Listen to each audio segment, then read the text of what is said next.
కడవరి కాలం అనే మా ఆధ్యాత్మిక కార్యక్రమానికి మిమ్మల్ని అందరినీ ఆహ్వానిస్తున్నాం.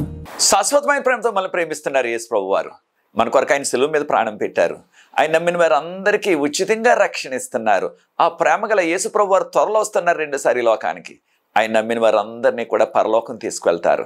ఆ ప్రేమ గల యేసు ప్రభు నామంపేట మిమ్మల్ని అందరినీ కూడా మన కడవరి కాలం కార్యక్రమానికి ఆహ్వానిస్తున్నాను. ప్రియ సోదరి సోదరులారా, మనము దానియేలు గ్రంథంలోని ప్రవచనాల్ని ధ్యానిస్తున్నాం. ఈ శీర్షికలో ఇది 6వ ఎపిసోడ్. ఒకవేళ మీరు ఆ యొక్క ఎపిసోడ్ మిస్ అయినట్లయితే ఏదైనా సరే నాకు యూట్యూబ్ ఉన్నది, ప్రొఫెసర్ శరత్ బాబు. దానిలో మీరు చూడొచ్చు. ప్రొఫెసర్ శరత్ బాబు నా యూట్యూబ్ పేరు. ప్రార్థన చేసుకుని ఈ దిన వాక్యంలో కొనసాగుదాం. ప్రార్థన. పరిశుద్ధ ప్రేమగల మా తండ్రి, మమ్మల్ని మా కుటుంబాలని మీరు ప్రేమించి మీ ప్రత్యేకమైన కృపాసన్నిధి మాతో ఉంచవలసిందని, మీరే మహిమ ఘనత పొందవలసిందని ఈ వాక్యాన్ని వీక్షిస్తున్న ప్రతి వ్యక్తిని కుటుంబాన్ని దీవించండి. ఈ పరిచర్య ముందు కొనసాగడానికి ఎవరైతే సహకరిస్తున్నారో వారందరిని కూడా ప్రత్యేకంగా మీరే ఆశీర్వదించవలసిందని, మీ పరిశుద్ధాత్మతో మమ్మల్ని నింపి ఈ లోతైన మర్మాలు మేము అర్థం చేసుకోవటానికి పరలోకపు జ్ఞానాన్ని మాకు ప్రసాదించమని యేసు ప్రభువు వారి పరిశుద్ధమైన నామమును బట్టి ప్రార్థిస్తున్నాను తండ్రి, ఆమేన్. ప్రియ సోదరి సోదరులారా, ఈ దినాన మనం దానియేలు గ్రంథంలో ఉన్న 7వ అధ్యాయంలో 6వ వచనం, ఒక్క వచనాన్ని మాత్రమే మనం ధ్యానించబోతున్నాం. అది చిరతపులికి కూడా రెక్కలా? ఈ విషయాన్ని మనం నేర్చుకోబోతున్నాం. మనందరం గమనించిన రీతిగా దానియేలు గారికి దర్శనం వచ్చింది. ఆ దర్శనంలో ఆయన చూసింది ఏంటంటే, సముద్రంలో నుంచి బయటకు వస్తున్నాయి 4 మృగాలు. దానియేలు గ్రంథం 7వ అధ్యాయం మొదటి 3 వచనాల్లో ఈ 4 మృగాలను చూచేటప్పటికి దానియేలు గారికి ఆశ్చర్యం అయిపోయింది. మొదటిదేమో సింహం రెక్కలతో ఉంది, రెండోది ఎలుగుబంటి. దాని గురించి గత ఎపిసోడ్లో కూడా అనేక వివరాలు నేర్చుకున్నాం. ఇది రెక్కలు గల చిరతపులి, దానికి ఏకంగా 4 తలలు ఉన్నాయి. దాన్ని చూసేటప్పటికి దానియేలు ప్రవక్త గారికి కూడా చాలా ఆశ్చర్యం అయిపోయి, దీని యొక్క అర్థం ఏమిటి, ఈ మృగాలు దేవుడు ఎందుకు చూపించారు అని ఆయనలో ఆయన ఎంతో వేదన పడ్డారు. అప్పుడు గాబ్రియేలు దూత గారు దానియేలు గారికి జవాబు చెప్పారు. దానియేలు గ్రంథం 7వ అధ్యాయం 17వ వచనం. దానియేలు 7:17లో, దానియేలు నీవు చూస్తున్న ఈ 4 మృగాలు కూడా 4 రాజ్యాలు, 4 రాజులు. వీటి గురించి మనం నేర్చుకున్నాం. మొదటిది రెక్కలు గల సింహం, అది బబులోనుకు సాదృశ్యం అని నేర్చుకున్నాం. చరిత్ర మనకు చెప్తున్నది కూడా, ఈ లోకమంతటిని ఆ దినాల్లో పరిపాలించిన మొట్టమొదటి రాజ్యం బబులోను రాజ్యం. అది అంతమైపోయిన తర్వాత ఈ ప్రపంచాన్ని అంతటిని కూడా పరిపాలించిన 2వ సామ్రాజ్యం మాదీయులు, పారసీకులు. వారు కూడా గతించిపోయిన తర్వాత 3వ సామ్రాజ్యం ఈ లోకం అంతటిని పరిపాలించింది. చరిత్రకారులు ఏమని చెప్తున్నారు, ఎవరు పరిపాలించారు ఈ లోకం అంతటిని 3వ సామ్రాజ్యంగా? వారు గ్రీకు సామ్రాజ్యం. వీటి గురించిన వివరాలు మనకి దానియేలు గ్రంథం 7వ అధ్యాయంలో ఉన్నవి, దానియేలు గ్రంథం 8వ అధ్యాయం 5 నుంచి 8 వరకు ఉన్నది. అదే రీతిగా దానియేలు గ్రంథం 11వ అధ్యాయము 2, 3, 4 వచనాల్లో కూడా వివరాలు ఉన్నాయి మనకి. వాటిని మనం ధ్యానించబోతున్నాం. ఈ 3వ మృగము చిరతపులి, దానికి 4 రెక్కలు ఉన్నాయి ఏకంగా వీపు మీద, దానికి 4 తలలు ఉన్నాయి. చిరతపులే చాలా ప్రమాదకరం అంటే దానికి రెక్కలుంటే ఇంకెంత ప్రమాదం. దాంతోపాటు దానికి ఏకంగా 4 తలలు ఉన్నాయి. ఏకంగా ఒక్క తల ఉంటేనే చాలా ప్రమాదం అంటే 4 తలలు ఉంటే ఇంకెంత ప్రమాదమో మనం ఒక్కసారి గమనించాలా. ఇది సాదృశ్యంగా చూపించిన చిహ్నం అన్నమాట. దీన్ని ఇంగ్లీష్లో సింబల్ అంటున్నాం మనం. కనుక ప్రియ సోదరి సోదరులారా, దానియేలు గ్రంథంలోని 7వ అధ్యాయంలోని విషయాలు మనం సాదృశ్యంగా వాటిని మనం నేర్చుకుంటున్నాం. దానియేలు గ్రంథం 7వ అధ్యాయంలోనేమో గ్రీకు సామ్రాజ్యాన్ని చిరతపులతో పోల్చారు. దానియేలు గ్రంథం 7వ అధ్యాయం 6వ వచనంలో. దానియేలు గ్రంథం 8వ అధ్యాయంలో 5 నుంచి 8 వరకు ఉన్న వాక్య భాగంలో ఒక మేకపోతుతో పోల్చారు. అదే సామ్రాజ్యాన్ని 2 రకరకాల గుర్తులతో, 2 రకరకాల సూచనలతో, 2 రకరకాల చిహ్నాలతో, సింబల్స్తో దేనికి ఈ విధంగా పోల్చారు అనే ప్రశ్న మనకు వెంటనే వస్తుంది. దానికి జవాబు ఏమిటంటే, దానియేలు గ్రంథం 8వ అధ్యాయం దేవుని యొక్క మందిరానికి సంబంధించిన దర్శనం. కనుక దేవుని యొక్క మందిరం దగ్గర ఆ దినాల్లో గొర్రెపోతులను, మేకపోతులను బలి అర్పణగా ఇచ్చేవారు. కనుక ఈ సాదృశ్యాన్ని వాడారు. అయితే దానియేలు గారికి వెంటనే ఆ యొక్క అనుమానం వచ్చేసింది, ఈ చిరతపులి ఎవరు? రెక్కలు ఉన్నాయి, 4 తలలు ఉన్నాయి. 8వ అధ్యాయంలో వచ్చిన దర్శనంలో 2 సంవత్సరాల తర్వాత మరలా వచ్చింది అనమాట మరొక దర్శనం. అది 8వ అధ్యాయంలో క్రీస్తు పూర్వం 548వ సంవత్సరంలో. అప్పుడు గాబ్రియేలు దూత గారే ఆ యొక్క అనుమానాన్ని కూడా తీర్చేశారు. గాబ్రియేలు దూత గారు అన్నారు, దానియేలు గ్రంథం 8వ అధ్యాయం 21వ వచనం, దానియేలు నువ్వు చూచిన ఆ మేకపోతు, దాని కళ్ళ మధ్య పెద్ద కొమ్మున్నది, అది గ్రీకు సామ్రాజ్యానికి సాదృశ్యం, గ్రీకులకు సాదృశ్యం, గ్రీకులకు గుర్తు. ఆ పెద్ద కొమ్మున్న చూడు, అది గ్రీకు సామ్రాజ్యానికి మొట్టమొదటి రాజు అని చెప్పబడ్డది. ఒక్కసారి మనం గమనించినట్లయితే మొట్టమొదటి రాజు ఎవరు గ్రీక్ సామ్రాజ్యానికి? చరిత్ర ఎంతో విపులంగా చెప్తుంది మనకి. Alexander the great. ఆయన క్రీస్తుపూర్వం 336 నుంచి క్రీస్తుపూర్వం 323 సంవత్సరం వరకు పాలన చేశారు. కనుక ప్రియ సోదరి సోదరులారా, దానియేలు గ్రంథం 7వ అధ్యాయం 6వ వచనంలో చెప్పబడిన రెక్కలు గల చిరుతపులి, 4 తలలున్న చిరుతపులి అన్నా సరే, 8వ అధ్యాయంలో మేకపోతు, బలమైన పెద్ద కొమ్ము, కళ్ళ మధ్య నుంచి వచ్చింది. ఈ రెండు కూడా ఒకే రాజ్యానికి, ఒకే సామ్రాజ్యానికి సాదృశ్యం, ఒకే రాజుకు ఇవి సూచిస్తున్నాయి. ఆ రాజుగారే అలెగ్జాండర్ ద గ్రేట్. మనందరికీ తెలిసిన రీతిగా అలెగ్జాండర్ గారు అతి తక్కువ సమయంలోనే, అనగా 13 సంవత్సరాల్లోనే లోకమంతటిని కూడా జయించేశారు. ఆ రోజుల్లో ఉన్న లోకాన్ని. ఆయనది గ్రీసు దేశం, మాసిడోనియా. అక్కడి నుంచి మన దేశం అనగా భారతదేశం వరకు, ఇండియా వరకు కూడా ఆయన జయించేశారు. అనగా ఆయన జయయాత్ర చాలా స్పీడ్గా వెళ్ళిపోయింది. అన్ని మృగాల కంటే స్పీడ్గా పరిగెట్టేది చిరుతపులి. దాంతోపాటు దానికి రెక్కలుంటే ఇంకా స్పీడ్గా వెళ్ళిపోగలదు. కనుక ఈ సాదృశ్యంగా ఆ రాజుగారు అలెగ్జాండర్ ద గ్రేట్ గారు ఎంత స్పీడ్గా లోకం అంతటిని కూడా జయించేశారో ఒక్కసారి మనం ఆలోచించాల. దానితో పాటు చిరుతపులి చాలా ప్రమాదకరమైన మృగం.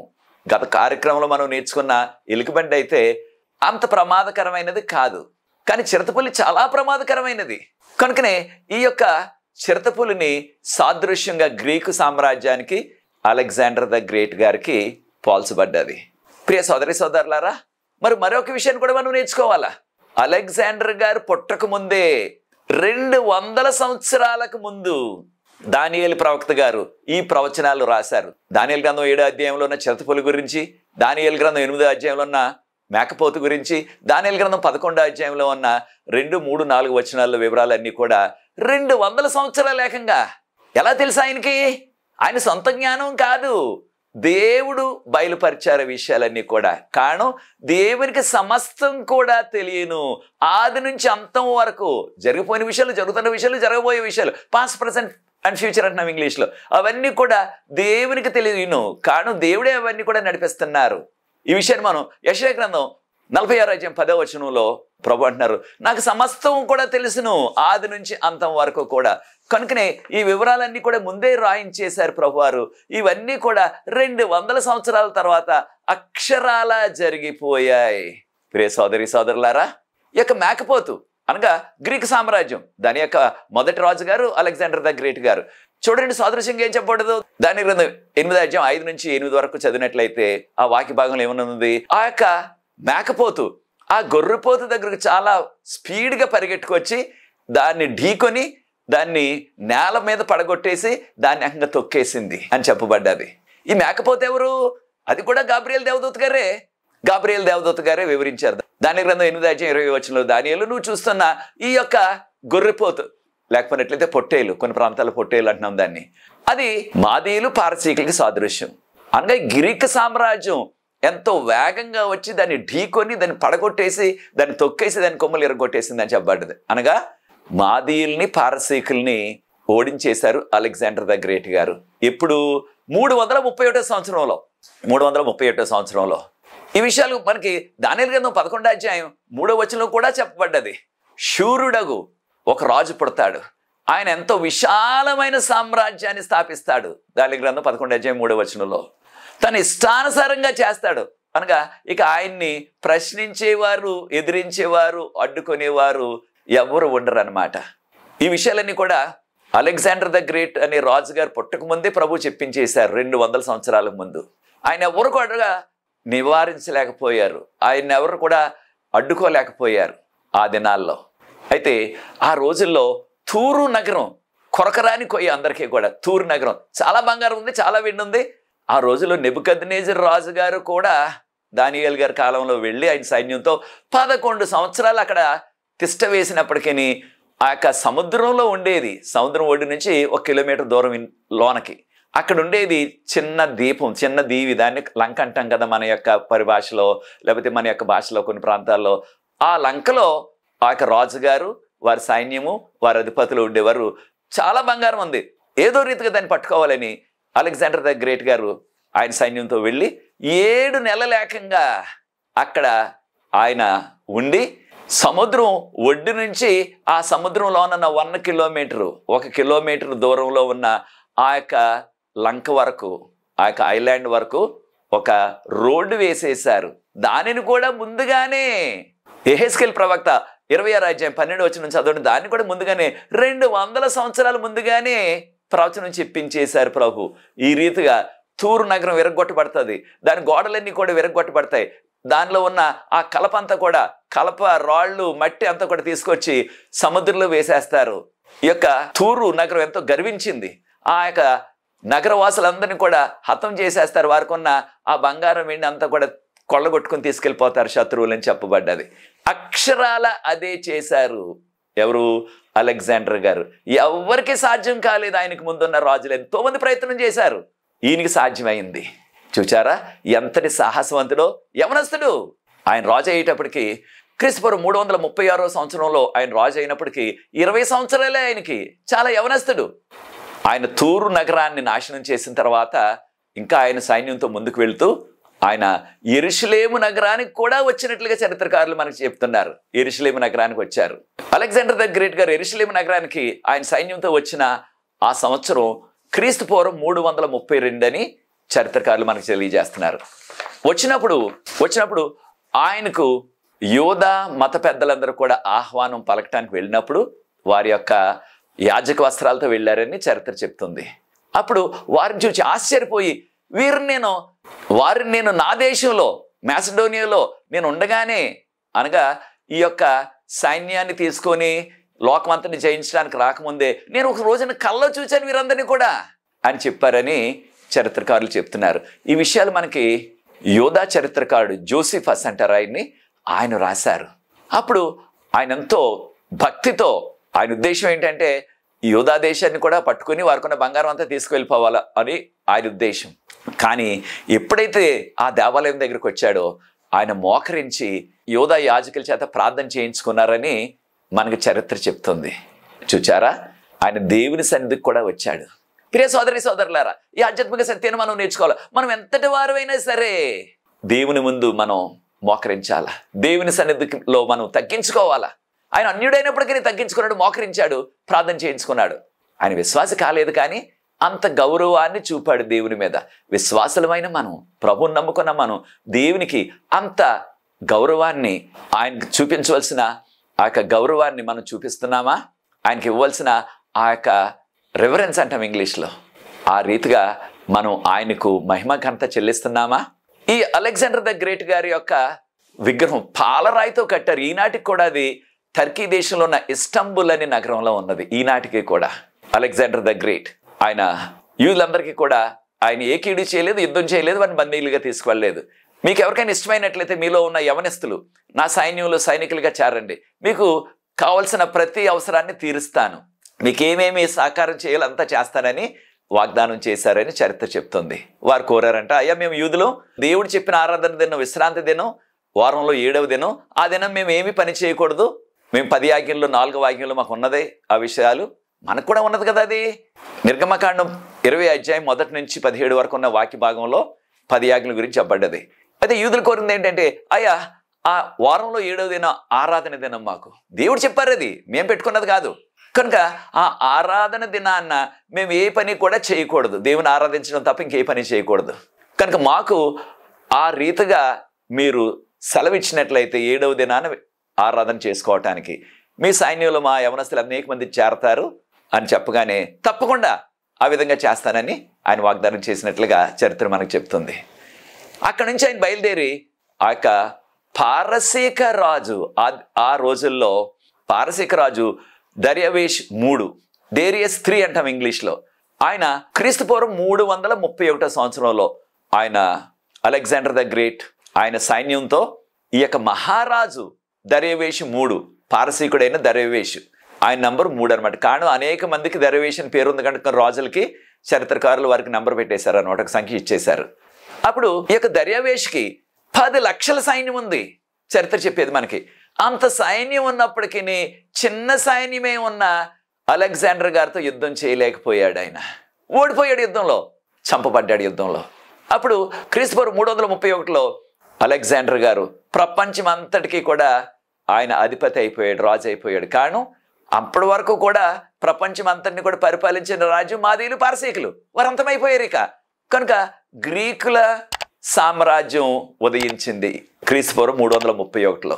దాని తర్వాత ఇంకా ఉన్న తక్కిన రాజ్యాలు కూడా జయించుకుంటూ చరిత్ర మనకు చెప్పేది ఏంటంటే అలెగ్జాండర్ ద గ్రేట్ గారు మన దేశానికి, భారతదేశానికి కూడా ఆయన వచ్చినట్లుగా చరిత్రకారులు చెప్తున్నారు. ఇండియా కూడా వచ్చారు ఆయన. అప్పటికి సింధు నది దాటి వచ్చిన తర్వాత ఈనాడు మనం ఉత్తర భారతదేశం అంటున్నాం, పంజాబ్ రాష్ట్రం, ఆ పరిసర ప్రాంతాలు అనమాట. అక్కడ రాజుగారు పురుషోత్తముడు. ఆంగ్లేయులు ఆ పేరు పురుషోత్తముడు అని పలకలేక పోరస్ అన్నారు.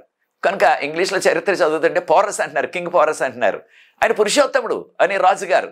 ఆయన అలెగ్జాండర్ గారితో ఆయన సైన్యంతో యుద్ధం చేసి ఆ యుద్ధంలో ఎంతో వీరత్వాన్ని ప్రదర్శించాడు. యుద్ధం ఓడిపోయాడని చెప్తుంది చరిత్ర. పురుషోత్తముడు అనే రాజుగారు యుద్ధం ఓడిపోయారు. కానీ ఆయన సాహసాలను చూచిన అలెగ్జాండర్ గారు చాలా మెచ్చుకొని, నేను జయించాను కానీ నాకు నీ రాజ్యం అవసరం లేదు, నీ రాజ్యాన్ని నువ్వే పాలన చేసుకో, నాకు మాత్రం ప్రతి సంవత్సరం ఆ యొక్క పన్ను కట్టు అని చెప్పేసి వెళ్ళిపోయారని చెప్తుంది చరిత్ర మనకి. చూచారా, ఎక్కడ మాసిడోనియా, గ్రీస్ దేశం, ఐరోపాలో, యూరోప్లో, ఎక్కడ ఇండియా, ఈ మధ్యలో ఉన్న దేశాలన్నిటినీ కూడా 13 సంవత్సరాల్లోనే ఆయన జయించేశారు.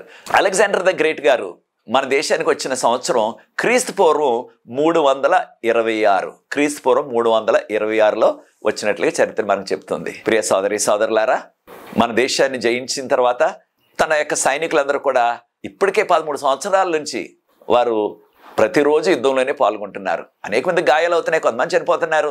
మిగిలిన వారు అందరూ కూడా మన దేశం వెళ్ళిపోదాం, రాజుగారు అలెగ్జాండర్ గారు మన దేశం మనం వెళ్ళిపోదాం, మాకు ఎంతో బెంగ వచ్చేస్తుంది, మా యొక్క కుటుంబ సభ్యుల మధ్య, మా కుటుంబ సభ్యుల మీద మాకు ఎంతో బెంగగా ఉన్నది, తిరిగి వెళ్ళిపోదాం అని అందరూ కూడా కోరారు. వీరందరూ కూడా వెళ్ళిపోదామని కోరుతున్నారు. కనుక మరి వారి సహకారం లేకపోతే నేను ఇవన్నీ కూడా జయించలేను. ఒకవేళ వారు చెప్పినట్టుగా నేను వినకపోయినట్లయితే నాకు తిరుగుబాటు చేస్తారు వారు, అది చాలా ప్రమాదం అనేసి, సరే రండి వెళ్ళిపోదాం అని వారు తిరిగి ప్రయాణం వెళ్ళిపోతుండగా, మరలా తిరిగి ప్రయాణంలో బబులోను గుండా వెళ్ళాలి. వారు ఎక్కడుంది బబులోను ఈనాడు? ఇరాక్ దేశంలో బబులోను నగరపు శిథిలాలు ఉన్నాయి, అక్కడి నుంచి వెళ్ళాలా. అయితే అక్కడికి వెళ్ళినప్పుడు ఆయనకి చాలా అనారోగ్యం వచ్చేసింది, జబ్బు చేసేసింది. ఆయన మరణశైపై ఉన్నారు, డెత్ బెడ్ అంటున్నాం ఇంగ్లీష్లో. చూడండి దేవుని యొక్క వాక్యం ఏం చెప్తుందో. ఆయన లోకమంతా సంపాదించుకున్నాడు, లోకమంతా జయించేశాడు. కానీ ఆయన ప్రాణం పోయినట్లయితే ఆయనకి ఏం ఉపయోగం? అది ఇంత లోకమంతని జయించేశాడు, ఆ యొక్క ఐరోపా, మాసిడోనియా నుంచి ఇండియా వరకు కూడా. కానీ దాని ఫలాలు అనుభవించలేకపోయాడు. చిన్న వయసే, 33 సంవత్సరాలు మాత్రమే. చూచారా ప్రియ దేవుని బిడ్డలారా, దేవుని యొక్క వాక్యంలో చెప్పబడిన రీతిగానే ఆ చిరతపులికి దానియేలు గ్రంథం 7వ అధ్యాయం 6వ వచనంలో 4 తలలు ఉన్నాయి. అదే రీతిగా దానియేలు గ్రంథం 8వ అధ్యాయంలో ఆ మేకపోతు ఆ బలమైన కొమ్ము విరిగిపోయిన తర్వాత 4 చిన్న కొమ్ములు వచ్చాయని చెప్పబడ్డది దానియేలు గ్రంథం 8వ అధ్యాయం 8వ వచనంలో. అదే రీతిగా దానియేలు గ్రంథం 11వ అధ్యాయంలో 3-4 వచనం గమనించినట్లయితే ఆ యొక్క మహారాజు హఠాత్తుగా మరణిస్తారు.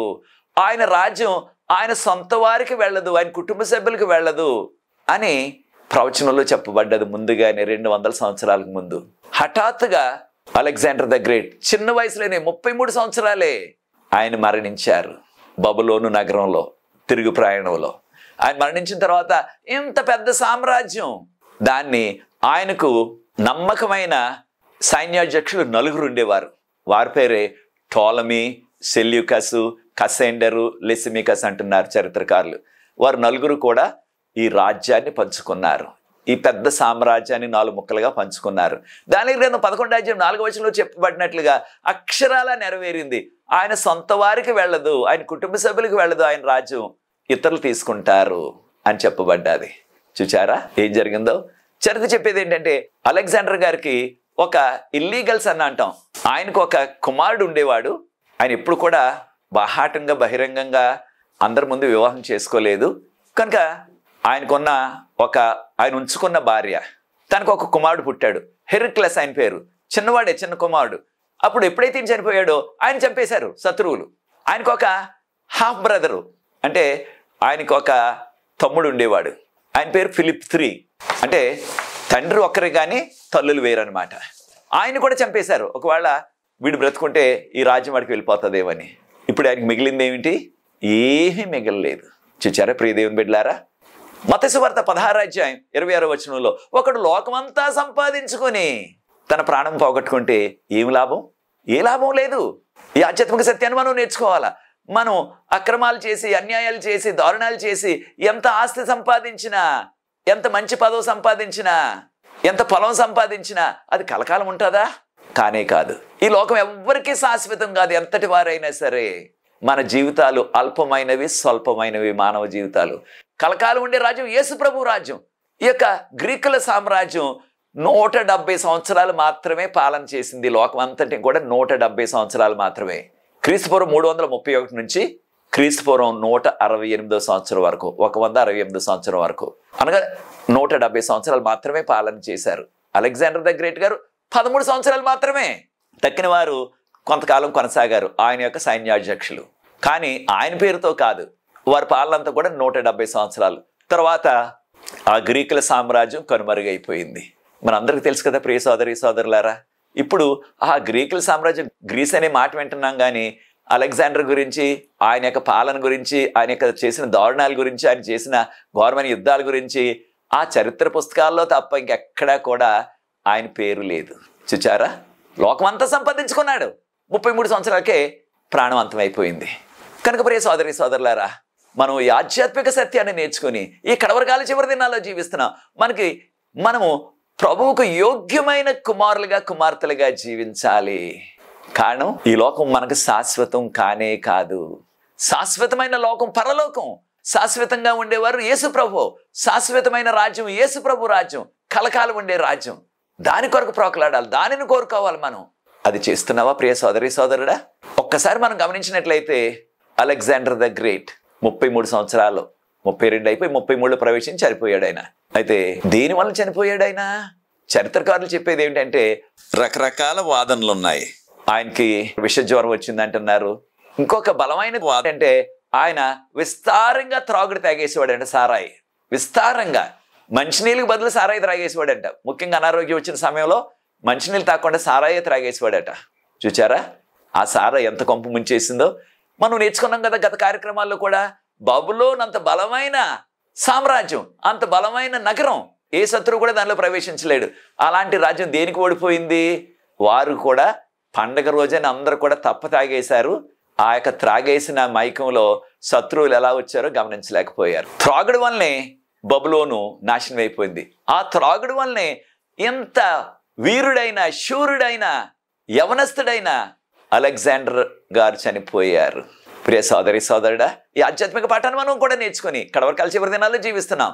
దేవుని నమ్ముకున్న మనం ఆ యొక్క సారాయికు చాలా దూరంగా ఉండాలి.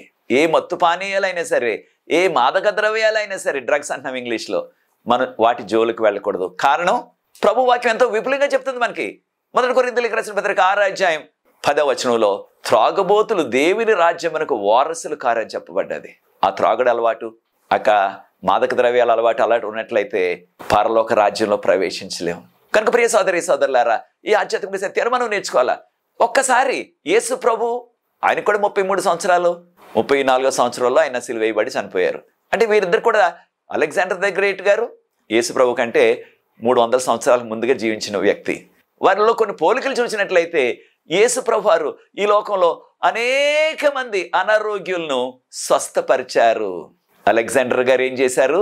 ఆయన యొక్క 13 సంవత్సరాల యుద్ధంలో అనేక మంది కాళ్ళు చేతులు తెగిపోయాయి. అనేక మంది ఇక జీవితకాలం అంతా కూడా అంగవైకల్యం వచ్చేసి వారు బెడ్ రిడెన్ అయిపోయారు. అంటే ఇంకా పడక్కే పరిమితం అయిపోయారు, ఇంకేది చేసుకోలేకుండా. చూచారా? యేసు ప్రభు వారేమో స్వస్థపరిచారు అనేక వేల మందిని. ఈయనేమో అనేక మందిని గాయపరిచి వారికి, వారి కుటుంబాలకి కన్నీళ్లు మిగిల్చాడు ఆయన. అలెగ్జాండర్ గారు ఆయన సైన్యం వస్తుందని వార్త విన్నప్పుడు ప్రజలు భయపడి వారు ఊరు విడిచిపెట్టేసి దూరంగా పారిపోయి దాక్కునేవారట. కానీ యేసు ప్రభువారు వస్తున్నారనే వార్త విన్నప్పుడు ప్రజలు వారు ఊర్లు విడిచిపెట్టేసి వేగంగా వచ్చేసి ఆయన చూడాలని, ఆయన మాటలు వినాలని యేసు ప్రభు దగ్గరికి వచ్చేవారు.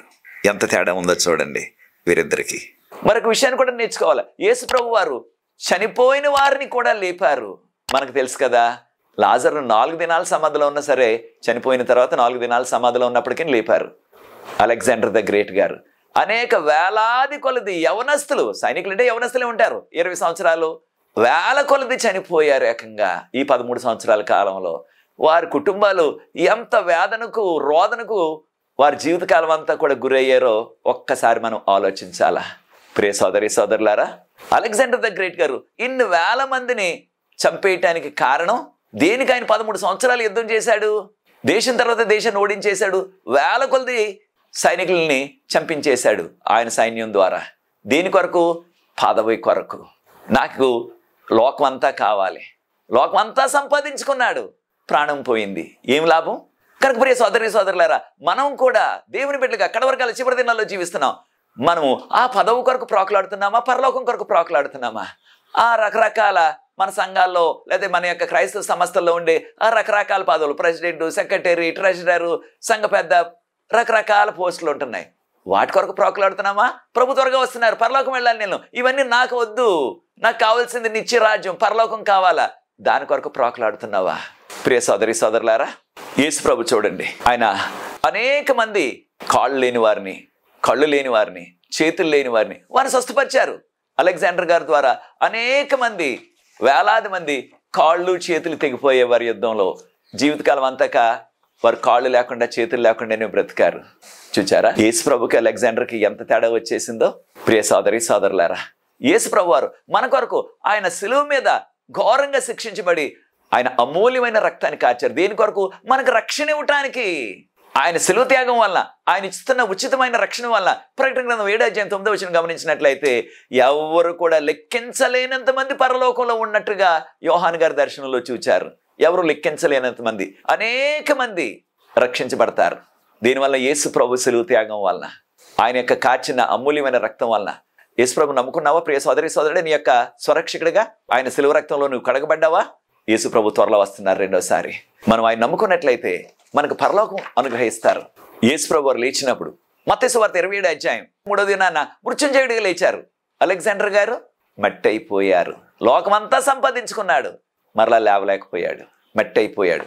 ఆయనే కాదు, ఈ లోకంలోనే ఏ మానవుడైనా సరే మట్టి అయిపోతున్నారు. అయితే ప్రభువు నమ్ముకున్న వారు మట్టి అయిపోయినప్పటికీ మరలా మహిమ శరీరాలతో లేస్తారు. మత్తయి సువార్త 27:51-53 వరకు ఉన్న వాక్య భాగాన్ని మీరు గమనించినట్లయితే యేసు ప్రభు లేచినప్పుడు కూడా పాత నిబంధనలో బ్రతికి మంచిగా జీవించిన భక్తులు, చనిపోయిన వారు, మట్టి అయిపోయిన వారు కూడా మరలా మహిమ శరీరంతో లేచారని చెప్పబడ్డది. ప్రభు రెండోసారి వస్తారు. రెండోసారి వచ్చినప్పుడు ఆ యొక్క రెండవ రాకడలో ఆయన నమ్ముకుని చనిపోయి ఎన్ని వందల సంవత్సరాలు అయిపోయినా సరే వారు మహిమ శరీరంతో లేస్తారు. మనకు చరిత్ర చెప్తున్నది ఏంటంటే, అలెగ్జాండర్ ద గ్రేట్ గారు చనిపోకముందు తన యొక్క స్నేహితులకి ఒక శాసనంలాగా చేశారంట. ఏమని? ఇక నేను చనిపోతాను కాసేపట్లో, నేను చనిపోయిన తర్వాత నా శవాన్ని పెట్టిలో పెట్టి మీరు మోసుకెళ్తున్నప్పుడు సమాధి చేయడానికి నా యొక్క 2 చేతులు కూడా బయటే పెట్టి తీసుకువెళ్ళండి, చేతులు పెట్టిలో పెట్టదు, చేతులు బయటకు వేలాడాలన్నారంట. ఆయన స్నేహితులు అడిగారంట, అదేంటంటే రాజుగారు అలాగే దేనికి పెట్టాలా, అది అగౌరవం కదంటే, అలా కాదు, నేను ఈ లోకం నుంచి లోకం అంతా సంపాదించుకున్నాను, కానీ ఈ లోకం నుంచి ఏమీ పట్టుకెళ్ళలేకపోతున్నాను నేను అని అందరికీ ఒక వర్తమానం అందాల. కనుకనే నా చేతులు బయట పెట్టి ఆ సమాధి పెట్టిన మోసుకు వెళ్ళమన్నారంట. ప్రియ సోదరి సోదరులారా, అలాగే చేశారు.